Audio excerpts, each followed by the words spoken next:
Mu mbeera y'emu ne Paalamenti y'eggwanga ejjukidde omwoyo gw'omugenzi era nga omukubiriza wa Paalamenti Rebecca Litwala Kadaga asoose okuwaayo akaseera mu lutuulo lwa Paalamenti olunaku olwaleero ne bajjukira omwoyo gw'omugenzi. Sipiika omugenzi amwogeddeko birungi byereere. Matia Kasamba, member of the East Africa Legislative Assembly.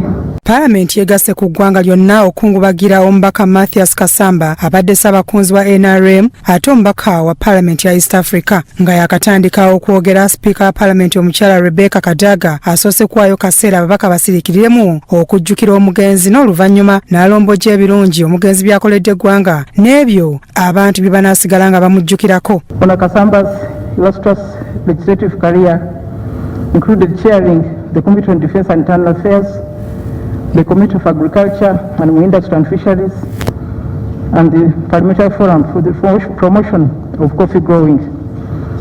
Honorable Kasamba was a dear gentleman, great leader, practical, he mentored many colleagues, he was a good mobilizer and very exemplary. We shall miss him. Ababaka tewabadde kwawula wa NRM oba wa ludda luvuganya bonna bamwogeddeko birungi byakoledde eggwanga. Wadde wa NRM kubaffe wano bakitera okitwala nti omuntu waaba ow'ekibiina ekyenjawulo naawe oli kirala oba omulabanga mulabewo. Kasamba abadde wanjawulo nnyo. Nze ne mu kalu kano ke tubaddemu tubaddenga naye ku programu ng'atunda programu ye NRM nga nze ntunde yange ey'opposition naye nga muntu mulamu.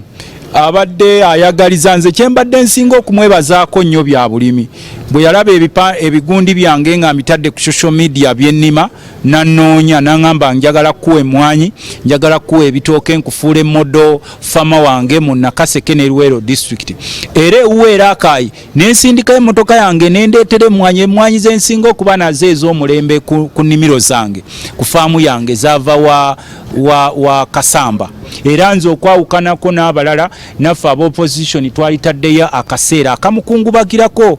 Omubaka okuva e Buvuma Robert Migadde Ndugwa ategeezezza nti Kasamba ye yalaga President Museveni enkola eya Paris model nga kati yeri ku mumwa gwa gavumenti. N'ebino bi Paris model bino model eyo Honorable Kasamba yagituweera ekyankwanzi mu 2016 nga na drawing ne tree kyewandise nga family tree nono na kulaga modo nga bwino tambula ada lese bino nga wakugamba nti ebino entula na wano ngensiga azituna nga ayagala kumatiza bantu nti ebintu nga fene nga kwegamba abadde nga yebuli kyala banga nga kirungi eri jali nga ayagala n'omuntu wa bulijjo aganyulwe.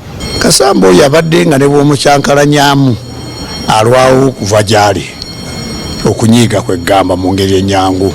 Ekyokubiri yakubiriza nnyo naffe abamu wano nga tugaba emmwanyi okwagazisa abantu okubiriza abantu baffe okulima ekirime ky'emmwanyi nga kitegeeza abadde alina omutima ogukanyi nti n'obulimi busobola okujjayo ate n'olwanyisa obwavu.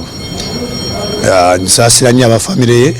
Omubaka Matia Kasamba yafudde olunaku lwaggulo mu ddwaliro Nakasero ng'ono abadde alina ekizimba ku bwongo mu lufuutifuuti brain tumor ekimujje mu bulamu bw'ensi eno. Kasamba ye mubaka abadde ekyankwanzi mu lusirika ng'e amazeeyo ennaku 3 Mungu n'amujjulula. Yaliko omubaka wa Kakuuto mu Paalamenti y'omwenda era nga waafiiridde nga y'omu ku babaka ba Uganda mu Paalamenti ya East Africa gye yagenda mu mwaka gwa 2017 ng'abadde tannamalako kisanja kye. Wummula Mirembe, Matia Kasamba. I invite all members to observe a moment of silence in honor of these two Ugandans.